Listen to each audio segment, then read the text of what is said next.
काम के लिए यहाँ पे बार बार आता हूँ, मैं 14 घंटे की जर्नी करके आया हूँ और अभी रात 11 बजे मेरी ट्रेन है, फिर 14 घंटे की जर्नी करके मैं दिल्ली पहुँच जाऊँगा कल ऑफिस में।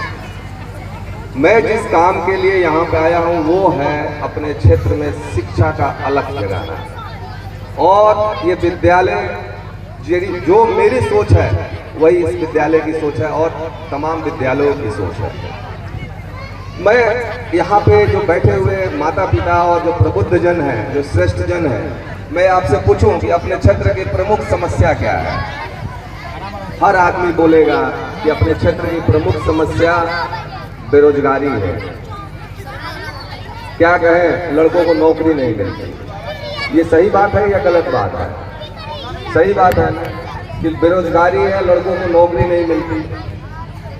जितना मैंने जीवन में राजनीतिक छोड़ करके शैक्षणिक और प्रशासनिक अनुभव प्राप्त किया, उसके आधार पर मैं बोल सकता हूं कि अपने क्षेत्र की प्रमुख समस्या शिक्षा का खराब स्तर है, जिसका परिणाम बेरोजगारी है। बेरोजगारी कोई समस्या नहीं है, शिक्षा के खराब स्तर होने की वजह से हमारे क्षेत्र के युवा बेरोजगार है और हम पूरे देश में मजदूर सप्लाई सेंटर बने हुए हैं। हमारे क्षेत्र के युवाओं के ऊर्जा, परिश्रम और मेहनत से दूसरे प्रदेश के लोग करोड़पति और अरबपति हो रहे हैं और हम पीढ़ी दर पीढ़ी मजदूर सप्लाई केंद्र बने हुए हैं। ऐसा मैं अपने अनुभव के आधार पर कह रहा हूँ। हमारे ऑफिस में अगर 10 लोग मिलने आते हैं तो 9 लोग आते हैं, भैया कहीं नौकरी लगवा दीजिए। मैं बोलता हूँ कि क्या पढ़ाई किए हो, तो बोलता है भैया हम बीए पास हैं। मैं पूछता हूँ सब्जेक्ट क्या था, तो भैया एक समाज शास्त्र था, एक औरी रहल था। आप बताइए कि जो लड़का ग्रेजुएट है, बीए पास है, बीएससी पास है, बीकॉम पास है, आईटीआई किया हुआ है, डिप्लोमा किया हुआ, बीटेक किया हुआ है, उसको अपना सब्जेक्ट नहीं मालूम और वो नौकरी की तलाश कर रहा है।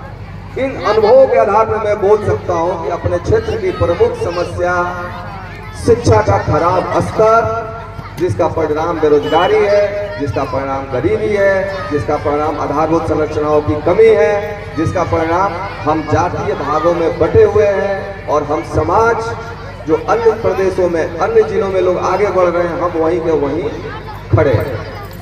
अब प्रश्न उठता है कि मेरा क्या दायित्व है, आपका क्या दायित्व है, हम क्यों यहाँ पे आए हैं और इस समस्या का समाधान क्या है, जिसके लिए मैं आपके सामने मुखातिब हुआ हूँ। मैं इस विद्यालय के सभी छात्र छात्राओं, यहाँ पे जितने पेरेंट्स हैं, माता पिता हैं, गार्जियन हैं, सबको मैं विनम्रता पूर्वक आग्रह करना चाहता हूँ कि आप ध्यान से सुनिए मेरे।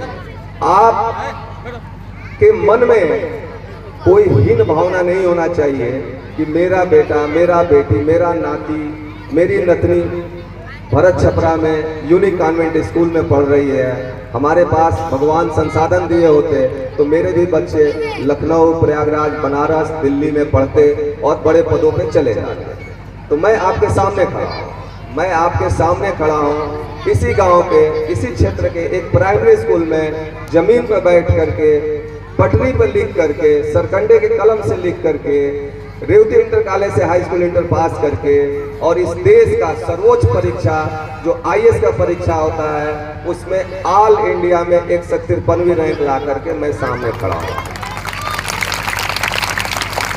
मैं ये बात इसलिए नहीं बता रहा हूँ कि मैंने बहुत बड़ा तीर मार लिया है, मैं इस बात को इसलिए आपके सामने रख रहा हूँ कि ये बच्चे और हमारी बच्चियाँ जो सामने बैठी हुई हैं, इनके मन में वो एक आत्मविश्वास भरना है कि इस गांव में